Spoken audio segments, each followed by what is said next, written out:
Programme में आपको खुशामदीद कहते हैं। मैं असदुल्ला खान हूँ। नवाज शरीफ साहब एक तवील अरसे के बाद एक बार फिर सदर बनने जा रहे हैं। कल इंतखाबात होंगे, नवाज शरीफ साहब सदर बन जाएंगे।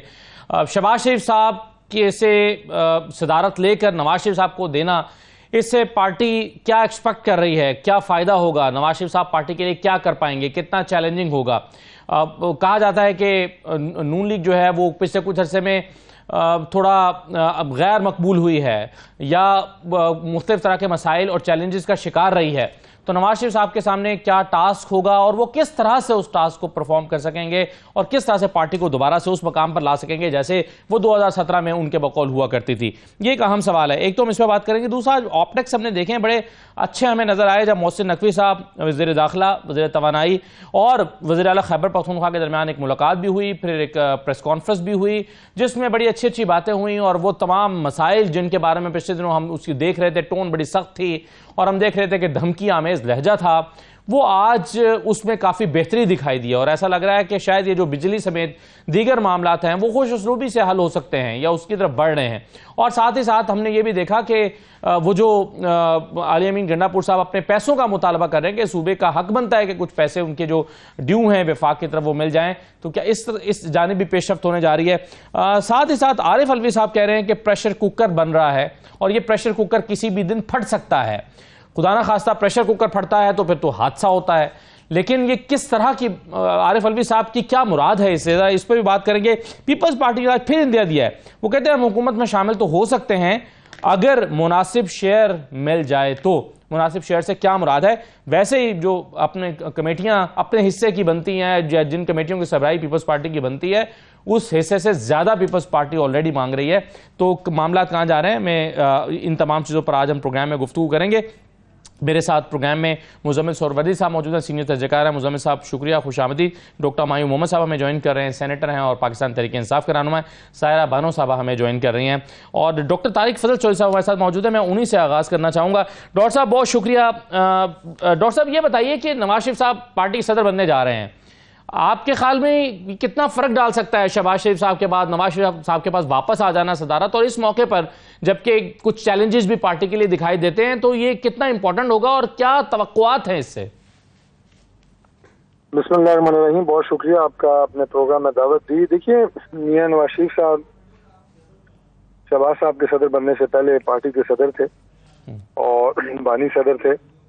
उसके बाद जब मियां नवाज शरीफ साहब जिला वतन रहे और फिर उसके बाद बैन कर दिया गया कोर्ट ने दोबारा, सुप्रीम कोर्ट के ऑर्डर में, क्योंकि आप पार्टी सदर नहीं रह सकते, फिर शहबाज शरीफ साहब को सदर बनाया गया। शहबाज शरीफ साहब ने बहुत अच्छे और एहसन तरीके के साथ जो पार्टी की सदारत है उसे संभाला और पार्टी के उमूर जो है वो चलाते रहे।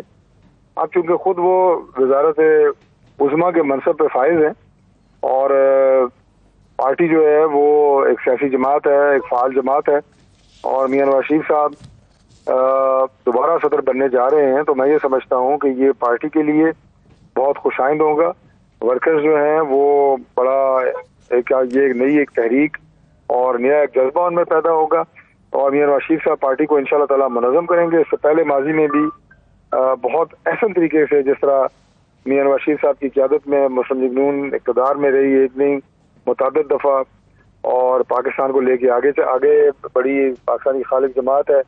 तो ये बहुत ही, मैं समझता हूँ कि एक अच्छा फैसला है कि जिसमें हमारी पार्टी भी मज़ीद मुतहर्रिक होगी और शहबाज साहब जो है वो अपनी मुकम्मल तवज्जो डॉक्टर साहब, लेकिन इस पर आज खुर्शीद शाह साहब ने कमेंट किया है। वो कहते हैं कि जी ये शहबाज शरीफ साहब से सदारत लेकर नवाज शरीफ को देना, ये शहबाज शरीफ के ऊपर अदम एतमाद है। आप इसको इस तरह से देखते हैं?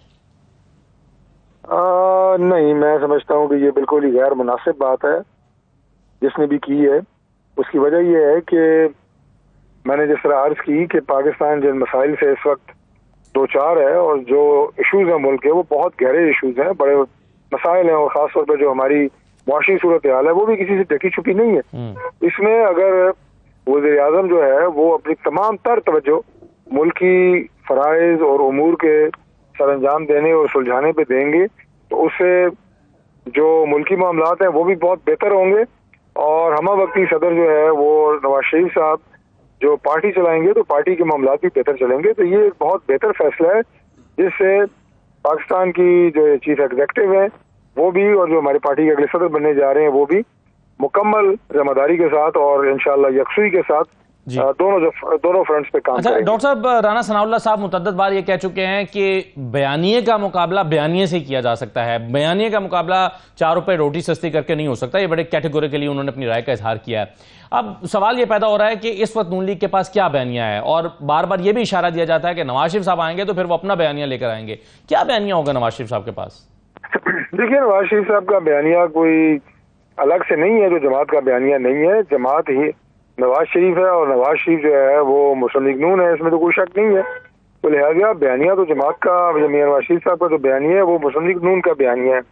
और जब भी कभी जरूरत पड़ती है रहनुमाई की, गाइडलाइन की, तो जाहिर है पार्टी के जो लीडर हैं वही पार्टी को गाइड करते हैं, और तमाम जो वर्कर्स होते हैं या उसके बाद की लीडरशिप होती है वो उसी गाइडलाइन के तहत आगे जमात को लेके चलती है। तो बयानिया सब पाकिस्तान की तरक्की है, बयानिया परफॉर्मेंस है, बनाम बयानिया जो है वो डिलीवर करना है, मुल्क को मसाइल से निकालना है। लेकिन डॉक्टर साहब, ये बयानिया तो हमने देखा था कि उसको उतनी शायद पजीराई 2024 के इलेक्शन में, 8 फरवरी के इलेक्शन में नहीं मिल सकी, क्योंकि उसमें हमने ये देखा था कि जब हमने कहा कि 2017 की परफॉर्मेंस को वापस लेकर आएंगे, पाकिस्तान को वहीं लेकर जाएंगे जहां 2017 में छोड़ा था, बहुत सारे वादे किए, नवाज शरीफ वज़ीर आज़म बन रहे हैं, लोगों ने उसको भी रिस्पॉन्ड नहीं किया, और हमने देखा कि लोग आपकी तवक्कुआत से कम आपका रिजल्ट रहा है। तो नवाज शरीफ साहब के उन वादों को और नवाज शरीफ के वज़ीर आज़म बनाए जाने के दावों और वादों को लोगों ने रिस्पॉन्ड नहीं किया था। देखिए, बात ये होती है कि इलेक्शन में जाहिर है क्लीन स्वीप तो कभी भी कोई जमात नहीं करती। आप ये कह सकते हैं कि कंपैरेटिवली अगर हम समझ रहे थे कि एक खास परसेंटेज जो है उसको इस बयानिए से बहुत ज्यादा फर्क पड़ेगा, ये बात बहुत ज्यादा खुशाइंद नहीं है पाकिस्तान की सियासत में। जो आप कर रहे हैं कि खिदमत का, परफॉर्मेंस का और डिलीवर करने का जो बयानिया है वो कोई कमजोर बयानिया बन जाए जी। क्योंकि सियासी जमातों में जो मुकाबला होता है, जो हेल्दी कंपटीशन जैसे हम कहते हैं, वो परफॉर्मेंस का ही है, वो पाकिस्तान के मामलात हल करने का है। और अगर बयानिया जो है और कंपटीशन सियासी जमातों में, जैसे आप अभी प्रोग्राम के शुरू में भी कह रहे थे, अगर बढ़ के मारने का मुकाबला शुरू हो जाए और बयानबाजी का, जुगतबाजी का मुकाबला लीडरशिप में शुरू हो जाए, और उसकी कौन कितनी बड़ी बढ़क मार सकता है, कितनी बड़ी जुगत मार सकता है, वो एक पॉपुलर लीडरशिप कहलाए, तो वो तो मैं समझता हूँ कुछ थिएटर का अदाकार अगर इस बुनियाद के ऊपर मकबूल हो वो तो अच्छी बात है, लेकिन कोई लीडर अगर इस बुनियाद के ऊपर मकबूल हो तो उस मुल्क का तो अल्लाह ही हाफिज है। इसलिए आज भी प्रैक्टिकली जो कंपटीशन होगा वो इसी भी होगा कि पाकिस्तान के मसाइल कौन बेहतर तरीके से हल कर रहा है, एक आम आदमी के मसाइल को कौन समझ रहा है। सही है, चलिए, वो तो खैर वज़ीर-ए-आज़म शहबाज शरीफ है, फैसले वो ले रहे हैं और उन्होंने करने हैं। लेकिन आखिरी सवाल साहब मुझे ये बता दीजिएगा कि पीपल्स यूसुफ रजा गिलानी साहब जो इस वक्त कायम मकाम सदर भी हैं, उन्होंने कहा कि मुनासिब शेयर अगर पंजाब में मिला तो हम आ जाएंगे हुकूमत में। ये मुनासिब शेयर आप क्यों नहीं दे रहे हैं उन्हें, क्योंकि आप तो ख्वाहिशमंद हैं कि पीपल्स पार्टी इक़्तिदार में आए? देखिए, पीपल्स पार्टी को हमने इससे पहले भी ऑफर की थी, वो ऑफर अभी भी वैलिड है कि आप आए और काबीना का हिस्सा बने। तो सबसे पहले तो उन्होंने ये फैसला करना है कि क्या वो काबीना का हिस्सा बन रहे हैं। जिस दिन उन्होंने ये फैसला कर दिया और ऐलान कर दिया, उससे अगला मरला होगा कि कौन सी वजारतें उनको दी जानी चाहिए, कौन सी वजारतें लेने के वो ख्वाहिशमंद हैं, और उन वजारतों के ऊपर हमारे कौन से वज़रा इस वक्त काम कर रहे हैं। कई वजारतें इस वक्त खाली हैं और वज़रा के पास ड्यूअल चार्ज है। तो लिहाजा आपने जो सवाल किया है वो दूसरे मरले का है। पहले मरले में तो अभी पीपल्स पार्टी ने हतमी तौर पर फैसला ही नहीं किया कि हम काबीना का हिस्सा बनेंगे, और मैं नहीं समझता कि इस वक्त जो मकसद है हमारी मखलूक हुकूमत का, किस तरह इस मुल्क के मसाइल हल हों, वहाँ पे वजारतों की बंदर बांट, ये कोई इशू इस वक्त जमातों के दरमियान में न है और न बनेगा कि मनपसंद वजारतें नहीं मिल रही, मनपसंद जनाब अपना पोजीशन नहीं मिल रही। कमेटियां भी, पीपल्स पार्टी तो कमेटियां भी अपने हिस्से से ज्यादा मांग रही है, तो ये आप कह रहे हैं कि कमेटियों के मैं आपको अर्ज कर दूं, मैं चूंकि पार्टी का चीफ व्हिप हूँ और कमेटी सारी जो है वो हमारे हाथ से ही बनती है और आगे लीडरशिप उनको अप्रूव करती है, तो मैं उन सारी मुज़ाकरात का भी हिस्सा और सबसे बातचीत भी होती रही बाकी पार्टीज के। इसमें कोई शक नहीं है कि पाकिस्तान पीपल्स पार्टी ने ख्वाहिश का इजहार किया है कि हमें जितना हमारा जो उनकी प्रेजेंस है परसेंटेज के हवाले से असेंबली में उससे ज्यादा कमेटीज दी जाए। उसकी बुनियादी वजह यही है कि वो वफाकी काबीना का हिस्सा नहीं है। हमारे लोग PMLN के वज़रा भी हैं, उसके अलावा हमारे पार्लियामेंट्री सेक्रेटरीज भी बनेंगे, तो वो तो दोनों का ऐसा नहीं है। तो लिहाजा अगर उन्हें कोई 4 कमेटीज फालतू मिल भी जाती हैं तो वो ऐन मैं समझता हूँ कि एक माकूल बात है।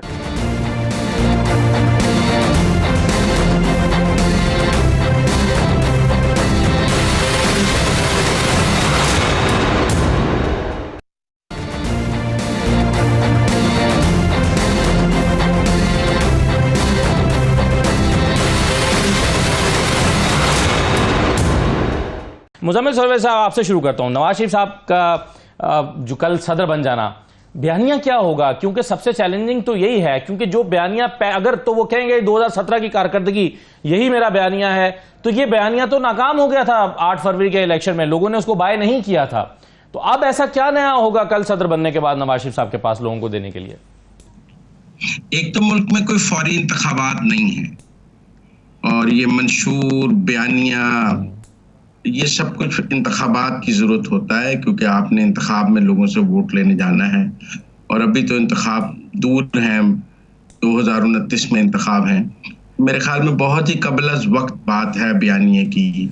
2029 में, 28 में, 27 में क्या हालात होंगे, 2018 में क्या बयानिया था, 2023 में, 24 में क्या बयानिया है, 2018 में किसका क्या बयानिया था और 2024 में किसका क्या बयानिया है, ये भी बहुत फर्क पड़ गया था। जो एक तरफ था वो दूसरी तरफ पहुंच गया, और जो दूसरी तरफ था वो पहली तरफ पहुंच गया था उन 5 सालों में। तो मेरे ख्याल में हम बहुत ही कबल अज़ वक्त बात कर रहे हैं। जो बयानियों का मुकाबला था वो 8 फरवरी को ख़त्म हो गया, और उसके नतीजे में हुकूमतें बन गई हैं, और वो हुकूमतें चल पड़ी हैं, और वो हुकूमतें कबूल भी कर ली गई हैं। तो अभी तो मुझे कोई हुकूमतें खत्म होने तो मुजम्मिल साहब, अगर तो फिर इलेक्शन अभी फौरी तौर पर जाहिर है जो कि नहीं है, आप सही कह रहे हैं, तो फिर नवाज शरीफ साहब को बतौर एहतमाम सदर बनाया जाना ये क्यों जरूरी महसूस कर रही है पार्टी? इसकी क्या जरूरत थी?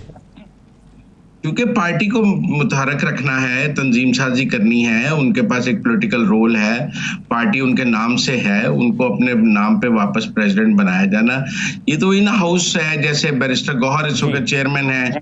मैंने कहा कल को इमरान खान अगर अहल हो जाए तो क्या वो दोबारा चेयरमैन नहीं बनेंगे पीटीआई के?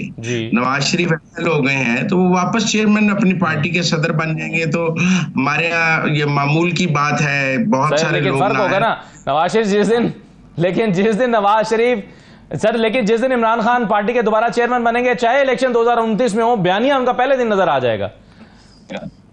नहीं, मेरा नहीं ख्याल के बयानिया, पता नहीं अब आप बयानिया किसको कहते हैं। 3 दिन पीटीआई जो है SIFC के खिलाफ ट्वीट करती रही कि ये गैर आईनी इदारा है, और ये बयानिया था, और फिर उनका वजीर आला SIFC के इजलास में बैठ के आर्मी चीफ को ताउन की यकीन दहानी कराता रहा, ये बयानिया था।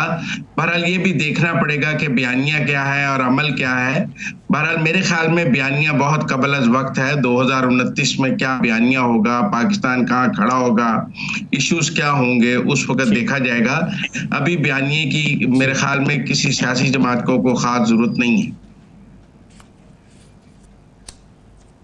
जरूरत नहीं है, ठीक है, बिल्कुल। सायरा बानो साहबा, क्या हलचल देख रही हैं आप नवाज शरीफ साहब के सदर बनने के बाद कल से? अस्सलाम वालेकुम। वालेकुम अस्सलाम। हलचल उनकी पार्टी के लोगों के दिमाग या दिल में हो तो वो, मुझे वैसे तो कोई हलचल नजर नहीं आ रही। अभी आप बाकी 2 क्या कहते हैं अपने जो बैठे हुए पैनल में, आप उनसे बयानिया पूछ रहे थे। दिल पे हाथ रखकर बताइए मुझे असदुल्ला खान साहब कि कोई बयानिया है या कोई बयानिया बन सकता है? उन्होंने, वो कहते हैं ना कि वहां पर लंदन बैठे एक बात बोली, मगर यहाँ से सब लोग भाग गए उनको समझाने के लिए, और उसके बाद वो उस बयानिया से पीछे भी हट गए। अभी क्या बनाएंगे? बयानिया बनाएंगे करप्शन पे, करप्शन खत्म करनी है। वो तो उनके दौर में बाकी जितने स्कैंडल्स हुए, और अभी पीडीएम का जो दौर था उसमें जो गंदम स्कैंडल है, जो चीनी स्कैंडल है, जिसके हर चीज के बेनिफिशियरी ये लोग हैं, उस पे बनाएंगे या एंटी स्टैब्लिशमेंट बयानिया बनाएंगे? वो तो नहीं बना सकते। उनके भाई इक्तदार में, उनकी बेटी वजीर आला, उनके समधी, उनके बाकी रिश्तेदार आसे पास से, वो सब लोग वहां पर क्या कहते हैं इक्तदार के मजे लूट रहे हैं। बयानिया कौन सा बनेगा कि इनके साथ कौन सा जुल्म हुआ? जुल्म तो नहीं हुआ। स्टाम्प पेपर पे 4 हफ्ते का बोलकर 4 साल बाद आए, और बहुत ताम झाम से आए, वहां पर पहुंच गए। इलेक्शन पे बहुत तो मुझे नहीं समझ आता है कि बयानिया कौन सा बनेगा। और दूसरी सबसे बड़ी बात, आज एक पुराना क्लिप वायरल हो रहा है जिसमें उन्होंने शेख मुजीबुर रहमान को कहा कि खुदा नहीं है, लेकिन आज उनके वो अब खुदा जाने वजीर इकरार है या वजीर इमरा है, उन्होंने कहा कि जो वो बनने की कोशिश कर रहे हैं, उन्होंने शेख मुजीबुर रहमान को गद्दार करार दिया। तो उनके एक पुराने बयानिए की तो नफी उनके पार्टी के लोगों ने कर दी। तो मुझे नहीं समझ आ रही, मुझे कोई हलचल नजर नहीं आ रही। ये चाय की प्याली में उबाल कह लें या तूफान कह लें, चाय की प्याली में तूफान बर्पा करने के मुताबिक है। सही। लेकिन आप मुझे बताएं, लेकिन आप सवाल उठा रही हैं बयानिया, पिछले दिनों उन्होंने ये कहा भी, डॉक्टर साहब आपने सुना होगा जब उन्होंने सवाल उठाया कि 3 जजेस एक वजीर आजम को कैसे फारिग कर सकते हैं। तो बावजूद इसके कि उन्होंने पाकिस्तान आने से पहले बयान दिया था, फिर यहाँ से शहबाज शरीफ साहब गए, तो फिर हम एक नया बयान सामने आया जिसमें इसहाक डार साहब ने कहा था कि जनाब किसी से हम इंतकाम नहीं चाहते, वजाहत हो गई थी उस मामले की। लेकिन फिर मुख्तलिफ औकात में नवाज शरीफ साहब अपनी राय का इजहार तो करते रहते हैं, जैसे जजेस के बारे में उन्होंने कहा। तो आप कैसे देख रहे हैं, आप यानी जाहिर है इसका इम्पैक्ट पाकिस्तान की तमाम सियासी जमातों पर हो सकता है, आपको इस नए बयानिए का जवाब देना पड़ सकता है, कैसे आप देख रहे हैं नवाज शरीफ साहब के सदर बनने को? डॉक्टर साहब बिस्मिल्लाहिर्रहमानिर्रहीम, इय्याका नाबुदु व इय्याका नस्तईन। देखिए, मेरे लिहाज से जो आजकल के हालात हैं, जिस तरीके से इलेक्शन में इन लोगों ने मैंडेट चोरी किया है, जिस तरीके से अभी दुबई में प्रॉपर्टीज इनकी निकली है, कि इमरान खान का आज से 25 साल पुराने वीडियोस निकाल लें और इमरान खान का आज का वीडियो निकाल लें, एक ही बयान है। लेकिन देखिए ना, उसमें मुजम्मिल साहब ये कह रहे हैं कि ऐसा बयानिया जो इंतशार की तरफ लेकर जाए, उस बयानिया का मुझे एक बात बताए, मैं बयानिया बनाता हूं कि भाई मैं करप्शन पाकिस्तान में नहीं होने दूंगा। मुझे एक बात बताइए, इंतशार की तरफ जाता है? हाँ, इंतशार की तरफ इसलिए जाता है कि आज तक जो पाकिस्तान की लीडरशिप थी वो करप्शन ही तो कर रही थी। तो जब हम उनको रोकेंगे तो इंतशार तो होगा। जब हम उस एलीट को रोकेंगे कि अपनी प्रॉपर्टी, आपको मुझे कहते हैं कि भाई सारा बानो साहिबा को और सबको ये कहते हैं कि भाई अपने पैसे लाके पाकिस्तान में खर्च करो, ये खुद अपने पैसे बाहर लेकर जा रहे हैं, फिर कहते हैं अल्हम्दुलिल्लाह ये प्रॉपर्टी हमारी है। मुझे एक बात बताएं, दुबई वाले लोग जिन्होंने 66 अब ये बयानिया बना रहे हैं कि SIFC जो है वो एक ऐसा प्रोजेक्ट है, इनकी वजह से मुझे एक बात बताएं, मैंने एक इदारा बनाया हुआ है, लोगों को कह रहा हूं आओ इन्वेस्ट करो, और मेरे साथ वाले जो लोग बैठे हुए हैं वो सारे पाकिस्तान से बाहर इन्वेस्ट कर रहे हैं। मुझे एक बात बताएं, कोई आएगा? नहीं, मगर डॉक्टर साहब आपका तो देखे ना रोल ये एज अ पार्लियामेंटेरियन और पार्लिमानी जमात होते हुए कि आप SIFC को कामयाब बनाने के लिए अपना किरदार अदा करें, ना कि एक बयानिया बनाए कि SIFC जो है नाकाम प्रोजेक्ट है। एक बात बताएं, अगर मैं आपको कहूं कि यार चोरों के साथ मत बैठो और आप जाके चोरों के साथ बैठ जाएं, मैं आपको क्या कहूंगा? मैं आपको कह रहा हूं भाई चोरों के साथ मत बैठो, आप जाके बैठ रहे हो उनके साथ। अच्छा, जरा राना सनाउल्लाह साहब का बयान सुने, वो क्या कह रहे हैं? वो जो बयानिया की हम बात कर रहे हैं ना, वो तो आपको खतरनाक करार दे रहे हैं। सुनिए जरा राना साहब ने क्या कहा है। वो जो कौम को कह रहे हैं या जो वो कौम के साथ करना चाहते हैं, उसके मतलब मैं तो पिछले 2 साल से कौम को ये मुतनब्बे करता आ रहा हूँ कि ये बंदा जो है इस मुल्क और कौम को किसी हादसे से 2-4 कर देगा। लेकिन मैं उनके लिए दुआ गो हूँ कि अल्लाह ताला उन्हें मुजीबुर रहमान साहब के अंजाम से जो है वो बचाए। ये कह रहे हैं कि अब मैं मुतनब्बे कर रहा हूँ कि ये कौम को खुदा ना खास्ता किसी हादसे से 2-4 कर देंगे। इस तरह है, वो इमरान खान हमेशा कहता है, एक तो ये लोग जाहिल हैं, अनपढ़ हैं, ऊपर से ये कोशिश भी नहीं करते अपने आप को ठीक करने के लिए। जब आप रेफरेंस देते हो हिस्ट्री की, आप उससे सबक हासिल करने की बात करते हो। जब हम हिस्ट्री में फिरौन की बात करते हैं तो हम कहते हैं उससे सबक हासिल करो कि उसने उस वक्त की बात नहीं मानी और उसको क्या नुकसान हुआ।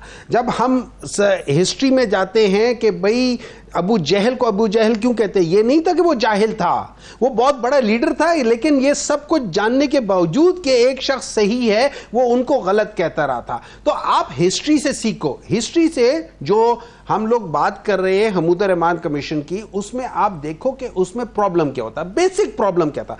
बेसिक प्रॉब्लम ये था कि एक पॉलिटिकल पार्टी जो सबसे ज्यादा मकबूल पार्टी थी, जिसने 167 सीट्स ली थी, उसके बदले में आपने इंस्टॉल कर दिया एक ऐसी पॉलिटिकल पार्टी को कि जिसके टोटल 80 सीटें नहीं थी। जब आप इस किस्म की हरकत, इसका मतलब यह था वो फॉर्म 47 की गवर्नमेंट आई थी, इसका मतलब यह था कि उसमें भी डाका डाला था, उसमें भी एक के पॉलिटिकल पार्टी के जो मैंडेट था उस पर डाका डाला था। उससे होता क्या है कि जो सबसे मकबूल पॉलिटिकल पार्टी का मतलब ये सबसे ज्यादा लोग उसके साथ हैं, तो इसका मतलब ये आप उन सब लोगों की नफी कर रहे हो। मुझे एक बात बताएं, जरा राणा साहब से पूछे कि वो कौन सा पॉलिटिकल सिस्टम है कि जिसमें जो सबसे ज्यादा वोट लेता है आप उसकी नफी कर रहे हो। हालात को 71 के हालात के साथ रिलेट करना, देखिए हालात के साथ रिलेट करने की बात नहीं है, गलतियां वही हो रही हैं। मुझे एक बात बताएं, गलती हो रही है कि वो नहीं हो रही है?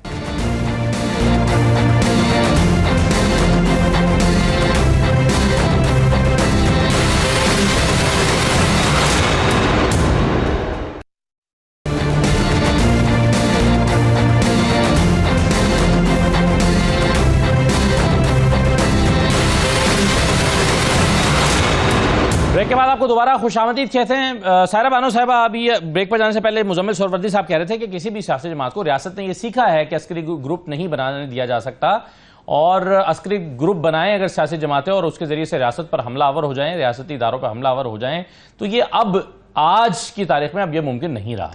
आप कुछ कहना चाह रहे थे इस पर? अब्दुल्ला खान साहब, उन्होंने एक तो चले अच्छे आपने एक्सपंज किया है या उसको डिलीट किया है उस लफ्ज को, एक जहां पर मुल्क में वैसे ही यहाँ पर कुछ समझ नहीं आ रही कि ये कौन सी आग जल रही है, वहां पर ये इस किस्म के अल्फाज जेब देते हैं ये मुंह से निकालना। अब 1 मिनट दीजिएगा। नवाज शरीफ साहब का बयान है, शेख मुजीबुर रहमान पाकिस्तान का बागी नहीं था, वो पाकिस्तान का सख्त हामी था, लेकिन हमने उसको बागी बनाया। मैं नहीं चाहता कि मैं अपने गुस्से को वहां ले जाऊं जहां जज्बात मेरे काबू से बाहर हो जाए। पाकिस्तान के तमाम मुजरे आजम से ये सलूक ठीक नहीं है। 10 जनवरी 2018 या अब सही है? ये कौन सी बात हो गई कि ये यहाँ पर मुल्क में ये चल रहा है वो चल रहा है। एक पार्टी को आपने, मतलब जितना जुल्म उस पार्टी के साथ हुआ है, जितना जुल्म उस पार्टी की आड़ में आम लोगों के साथ हुए, लोगों की चार दीवारी का तकद्दुस पामाल किया है। अब ये बैठ के यहाँ पर मुझे समझ नहीं आ रही कि ये इस किस्म के बैठ के नेशनल टीवी पे एक पार्टी को कि वो वहां पर उसको मैं तो इसको मजम्मत ही करती हूँ। और बात कि शेख मुजीबुर रहमान पे या तो ये डिलीट करवाएं जो नवाज शरीफ साहब का बयान है कि वो, उससे पहले मोमिन साहब ने बोला है कि जिस वक्त 167 वाली सीट और 80 वाले को फोकियत देंगे, तो आप मुझे बताएं कि क्या लोग अपने हक के लिए ना उठेंगे? आज भी तो फॉर्म 45, 47 का झगड़ा है, हमारे सिंध को प्लेट में रखकर दे दिया गया। मुल्क के साथ हो क्या रहा है? और ये कह रहे हैं कि यहाँ पर बैठकर वो क्या कहते हैं कि जैसे वो चैन की बांसुरी बजाते रहे लोग, और लोग बोले भी ना, वरना आप हम पे अस्करियत पसंद का ठप्पा लगा देंगे। गंदुम स्कैंडल, ये स्कैंडल, वो स्कैंडल, आए दिन इनके स्कैंडल खत्म नहीं होते। फॉर्म 47 क्या, जजिस का ये लोग मजाक उड़ाते हैं। भाई अगर सियासत में कदम रखेंगे तो छींटे पड़ेंगे। सोशल मीडिया पे हमूदुर रहमान कमीशन गर्दिश कर रही है, रिपोर्ट उसकी, उसको पढ़ ले। अच्छा नहीं, चले सायरा साहबा, आप, मैं रिक्वेस्ट ये करूंगा पर्सनल अटैक ना करें।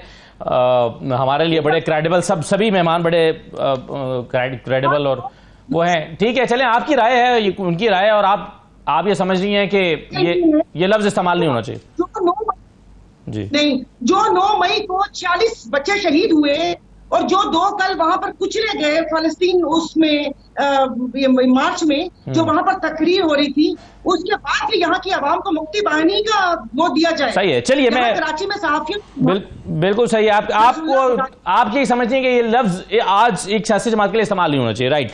बिल्कुल ठीक है। मगर आरिफ अलवी साहब तो सदर पाकिस्तान रहे हैं डॉक्टर साहब, वो कह रहे हैं कि जी प्रेशर कुकर फट जाएगा। अब प्रेशर कुकर फटता है तो फिर तो एक धमाका होता है, और धमाका डिस्ट्रक्टिव होता है। तो ये किस किस्म के आप अल्फाज इस्तेमाल करें? तो ये धमकी अमेज अल्फाज हैं, क्या है? देखिए, अगर लोग समझना चाहें और उनके अंदर इतनी समझ हो तो वो हिस्ट्री से लेसन्स ले सकते हैं। मतलब मैं एक मिसाल देता हूँ, एक खिड़की है, उस खिड़की से 2 लोग बाहर देखते हैं, एक आसमान की ऊंचाई देखता है, दूसरे ज़मीन में कीचड़ देखता है। अपनी अपनी सोच है, अपनी अपनी नज़र है। वो कहते हैं the eyes doesn't see what the mind doesn't know. तो जिस शख्स को पता ही नहीं है कि उसने क्या देखना है, उसकी आंख में वो बसीरत ही नहीं होती। समझ आ गई? नहीं, ये वार्निंग है, ये वार्निंग नहीं है। मैं कमेंट कर रहा हूं मुजम्मिल सोहरवर्दी साहब के उस बेसिस पे कि जिस तरीके से उन्होंने कमेंट किया है, मेरी नजर में उनकी आंख में वो बसीरत नहीं। मैं मिसाल देता हूं, अगर हिटलर हिस्ट्री पढ़ता और हिटलर को पता होता है कि नेपोलियन ने क्यों मार खाई थी, नेपोलियन वॉज अ ग्रेट क्या कह सकते हैं उसे, ये स्ट्रेटेजिस्ट था वो, ठीक है। उसने मार खाई थी कहां जाके? रशिया में। हिटलर ने मार कहां जाके खाई? रशिया में। अगर हिटलर सीख लेता उससे तो वो कभी ना करता। ये होती है हिस्ट्री, सबक देती है। अब आप जो बात पूछ रहे हैं, जो आरिफ अलवी साहब के लिहाज से, देखिए आरिफ अलवी साहब एक पढ़े लिखे आदमी है।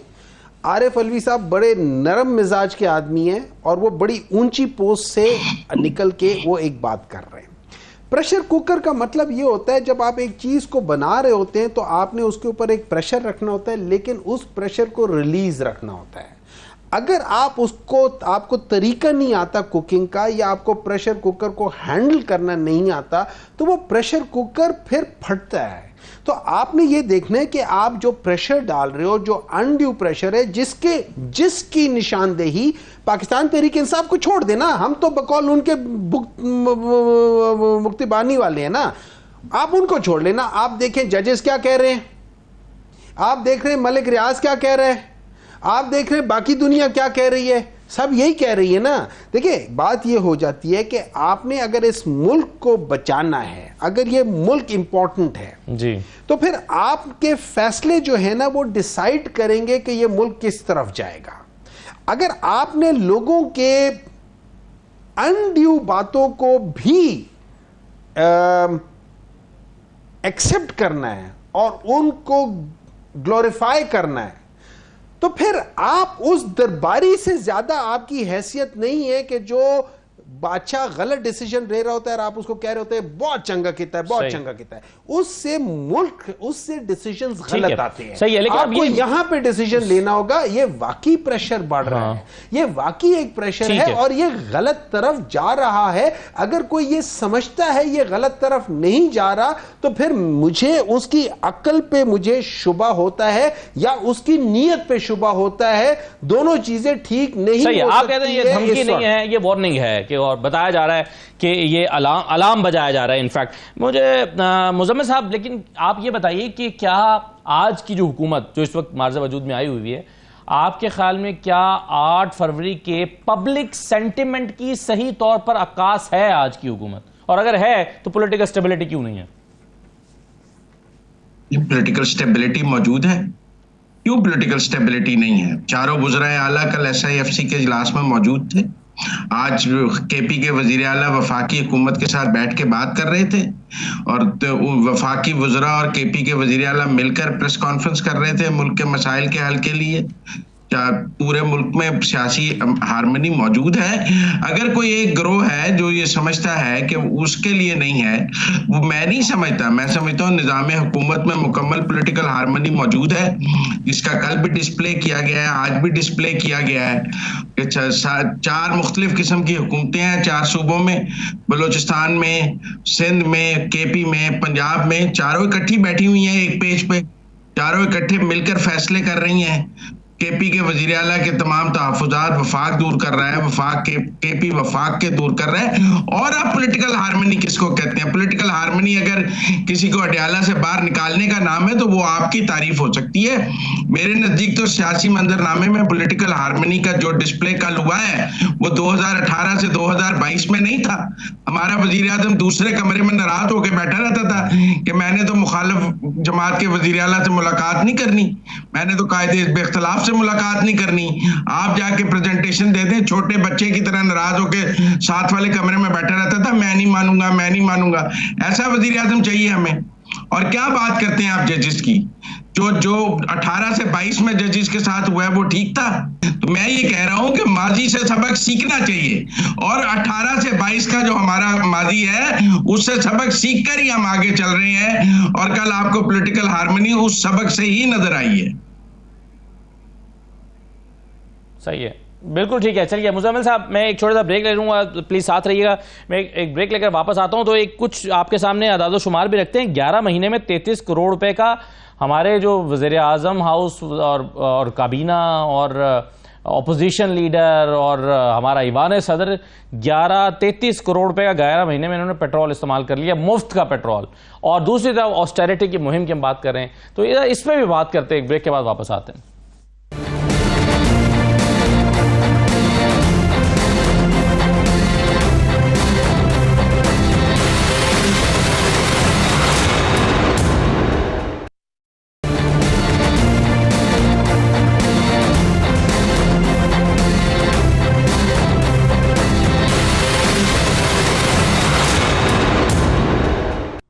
ब्रेक के बाद आपको दोबारा खुशामदीद कहते हैं। सायरा बानो साहिबा, अता तारड़ साहब ने भी आज एक प्रेस कॉन्फ्रेंस की है और वो कह रहे हैं कि जी ये रवैया नामुनासिब है कि अगर हम नहीं है तो फिर कोई भी नहीं है। सुनिए अता तारड़ साहब ने क्या कहा है।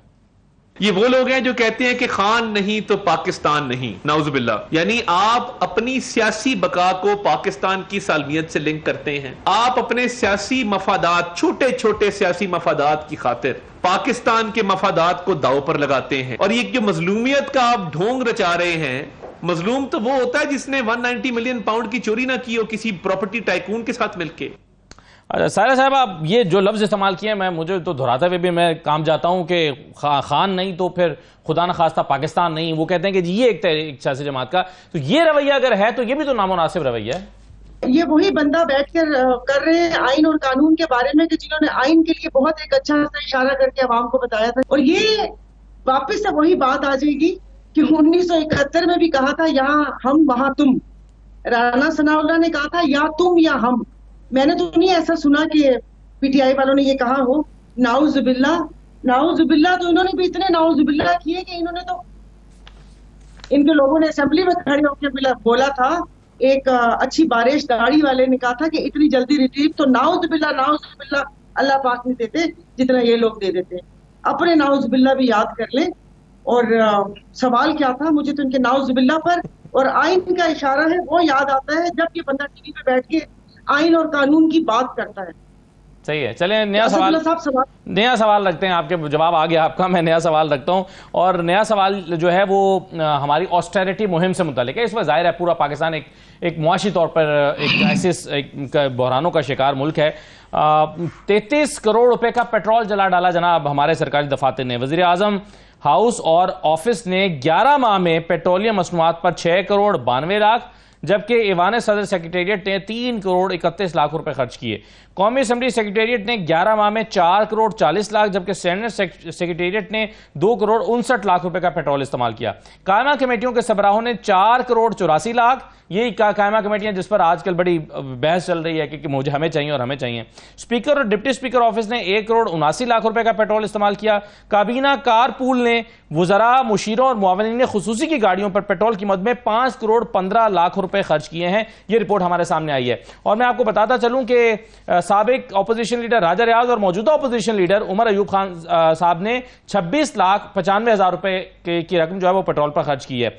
और ये आपके के लिए जानना जरूरी है कि वज़ीर आज़म शहबाज शरीफ साहब ने कौमी खजाने का ज़िया बचाने के लिए एक ऑस्टेरिटी कमेटी, ये किफ़ायत शुमारी की कमेटी तश्कील दी थी। उसने 1000 अरब रुपए या 1 ट्रिलियन रुपए जो हैं वो बचाने की सिफारिश की थी कि अगर ये मैयज दिए जाएं। और ताज़ा रिपोर्ट के मुताबिक ये मुहिम नाकाम हो चुकी है। अब इसमें सब के नाम है, सब बेदर्दी से कौम का मुफ्त का पेट्रोल इस्तेमाल करते हैं। डॉक्टर साहब बशमूल ईवान सदर के। जी सायरा साहब आप जी, बस इसमें सिर्फ 1 मिनट में बताती हूँ। चेयरपर्सन मैं भी थी पॉवर्टी एलिवेशन की। आफ्टर 1 मंथ मैंने ईवान में अपना फ्यूल कार्ड वापस कर दिया था, क्योंकि नवाब शाह में एक गरीब इंसान ने पेट्रोल ना होने की वजह से अपने रिक्शे को आग लगा दी थी। और आप यकीन नहीं करें कि उस वक्त ईवान में जितने भी लोग थे, चंद लोगों को छोड़कर सब लोग मुझे तकरीबन 15-20 दिन तक लानत मलामत करते रहे कि तुम्हें नहीं चाहिए तो हमें दे देती, तुमने टीवी पर आने की फ्यूल कार्ड वापस कर दिया। मैंने कहा कि भाई आप लोगों को भी तो नारे नमरूद की वो चिड़िया याद होगी ना, जो चोंच पानी में बिल्कुल सही पानी लेकर जाती है। चलिए ये तो आपने बड़ा अच्छा जस्टिस दिया। अब यही तो सवाल है कि ये तहरीक इंसाफ ने ये क्यों नहीं किया। मैं पहले डॉक्टर साहब और फिर मुजम्मिल साहब के पास आता हूँ। डॉक्टर साहब, ये पीटीआई वालों को भी ऐसे कार्ड, फ्यूल कार्ड वापस कर देना चाहिए जैसे वो सायरा साहब कह रही है मैंने कर दिया था। देखिए इस तरह है कि इसमें कोई शक नहीं है। अगर आप देखें इमरान खान जब यूएस गए थे तो उसने कहाँ ठहरे थे, किस तरह उनके पूरे जो उनका टेन्योर था 3.5 साल का, 3.25 साल का, उसमें कितना खर्चा हुआ है। इन्होंने 1 महीने में, मेरे ख्याल में 1 साल में उससे ज़्यादा खर्चे कर लिए हैं। देखिए बात ही हो जाती है प्रॉब्लम कहाँ है। प्रॉब्लम ये है कि मैं आपको एक कॉन्सेप्ट बताता हूँ, और यही वजह है कि होता है 8 फरवरी को इलेक्शन हुए, ठीक है। अप्रैल में लाहौर हाई कोर्ट ने 6 जजेस के ट्रिब्यूनल के लिए 6 जजेस के नाम नॉमिनेट कर दिए। इलेक्शन कमीशन ने आज तक उनकी नोटिफिकेशन नहीं की। आज ऑर्डिनेंस पास हो गया है कि जी जो रिटायर्ड जजेस है वो भी हो सकते हैं बीच में। ये सारी मैनिपुलेशन हो रही है, ये हमेशा से मैनिपुलेट करते आ रहे, तभी तो मैं कह रहा हूं इनका जो बयानिया वो है ये ठीक। अब आपने जो है ना वो मेरे सवाल का रुख मोड़ दिया है जजेस की तरफ। देखिए आपने ये नहीं कहा कि इंसाफ के लोगों को फ्यूल कार्ड वापस करना चाहिए कि नहीं करना चाहिए। देखिए इस मुल्क का मसला क्या है, इन सारी चीजों को अगर आप गोल दायरा कर लेना, जिन चीजों के आप गोल दायरा करें वो जाके एक जगह पे जाती है। इस मुल्क में जुल्म है, इंसाफ नहीं है, अदल नहीं है। अब इंसाफ और अदल जो देने वाले लोग हैं वो जजेस। इंसाफ तब होगा जब जजेस नहीं, जब जजेस और जो होंगे वो मेरिट पर आएंगे, जब जजेस के ऊपर प्रेशर नहीं होगा, जब जजेस लोगों को खरीदने के लिए नहीं यूज होंगे, जब जजेस के ऊपर चढ़ाई नहीं होगी, तो उसके बाद फिर आहिस्ता होगा। देखिए ये सारी चीजें बेसिक प्रॉब्लम है। मुज़फ़्फ़र साहब आपका तज्ज़िया इस पर कि ये जो अभी डॉक्टर साहब ने पहले बात की कि लाहौर हाई कोर्ट नाम भेजता है इलेक्शन कमीशन को ट्राइब्यूनल्स लगाने के लिए, ट्राइब्यूनल्स नहीं होंगे तो हजारों की तादाद में, चलिए हजारों ज्यादा हो गया, मुहावरतन कह दिया मैंने, लेकिन दर्जनों शिकायत इलेक्शन कमीशन के पास आई हुई है या ट्राइब्यूनल्स के पास, वो कैसे किसी मंतकी अंजाम को पहुंचेंगी? इलेक्शन कमीशन उसमें रिलक्टेंट है और फिर एक नए ऑर्डिनेंस का हवाला दे रहे हैं अभी डॉक्टर साहब भी। तो क्या आप नहीं समझते कि ट्राइब्यूनल्स बनने चाहिए और उस पर इलेक्शन कमीशन को कोई एतराज नहीं होना चाहिए जो लाहौर हाईकोर्ट नाम भेज रही है? अगर तो आइन और कानून में इलेक्शन कमीशन के पास ये इख्तियार मौजूद है कि उसकी कंसल्टेशन उसमें जरूरी है, तो फिर उस इलेक्शन कमीशन के उस इख्तियार को मैं कैसे माइनस कर दूं? अगर खाली ये इख्तियार chief justice Lahore high court के पास होता कि वो खुद ही ट्रिब्यूनल नामजद कर सकते होते और उन्हें किसी की अप्रूवल की जरूरत नहीं है, तो फिर आइन और कानून में ये इख्तियार सिर्फ चीफ जस्टिस को दे दिया जाता और वो उसमें इलेक्शन कमीशन की अप्रूवल ना रखी जाती साथ के वो देंगे। और अगर ये इख्तियार in consultation with election commission है तो फिर चीफ जस्टिस को इलेक्शन कमीशन की कंसल्टेशन से बनाना चाहिए और कानून को फॉलो करना चाहिए, अपनी सुपरमेसी नहीं रखनी चाहिए जिसे हम जुडिशियल एक्टिविज्म कह रहे हैं। Chief justice Lahore high court है, ये एक्चुअली इलेक्शन कमीशन ने नोटिफाई करना है with the consultation of high court, और उसकी रिवायत यही है कि हाई कोर्ट जो नाम भेजता है इलेक्शन कमीशन को नोटिफाई करता है। बहरहाल मैं ये समझता हूं कि हमारे यहाँ ये प्रोसेस हमेशा से बहुत वीक रहा है, नहीं बहुत ही प्रोसेस वीक रहा है। और हमारे यहाँ तो एक कौमी असेंबली के डिप्टी स्पीकर 5 साल स्टे पे डिप्टी स्पीकर चल के चले गए और जिस दिन उनको स्टे मिलता था तो अल्हम्दुलिल्लाह नसरुम मिनल्लाह वल फतहुन करीम जो है ट्वीट किया। बहुत शुक्रिया मुज़म्मिल सोरवर्दी साहब, सायरा बानो साहब, डॉक्टर हमायूं मोमिन साहब, बहुत शुक्रिया प्रोग्राम में शिरकत करने के लिए। इजाज़त दीजिए, अल्लाह हाफ़िज़।